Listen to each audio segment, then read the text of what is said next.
खुद से मेहनत कीजिए, आप इसको बुक पे लिखिए, नोट कीजिए। जब बार बार लिखिएगा तो आपको ऑटोमेटिक समझ में आ जाएगा।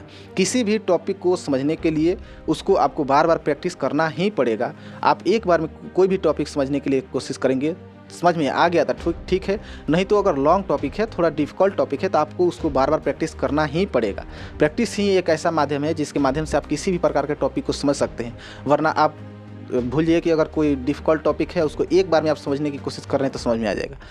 चाहे कितनों भी डिफ़िकल्ट टॉपिक हो, आप उसको बार बार प्रैक्टिस कीजिएगा तो आप उसमें आसानी से समझ सकते हैं, और आपको ऐसे याद हो जाएगा जैसे वो डिफ़िकल्ट से ईजी में बदल जाएगा। वो आपके लिए फिर वो बहुत ईजी बन जाएगा। इसीलिए आप कोशिश कीजिए कि जो टॉपिक समझ में नहीं आ रहा है, आप उसको ज़्यादा से ज़्यादा रिवाइज़ कीजिए, ज़्यादा से ज़्यादा प्रैक्टिस कीजिए।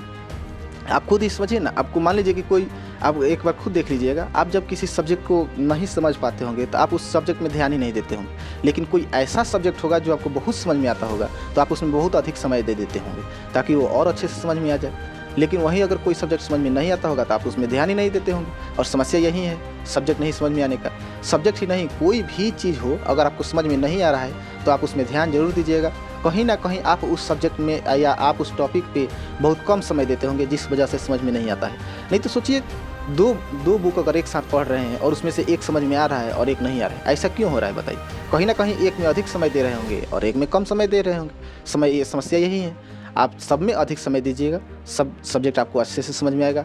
नहीं तो किसी एक में अधिक समय दीजिएगा तो वो सब्जेक्ट आपका क्लियर रूप से क्लियर हो जाएगा, जबकि अदर सब्जेक्ट आपका फंस जाएगा। ठीक है, तो आप किसी भी सब्जेक्ट को समझना चाहते हैं तो उसमें आप अधिक से अधिक समय दें, या नहीं समझ में आ रहा है तो आप उसमें अधिक से अधिक समय दें, आपको वो सब्जेक्ट समझ में आने लगेगा।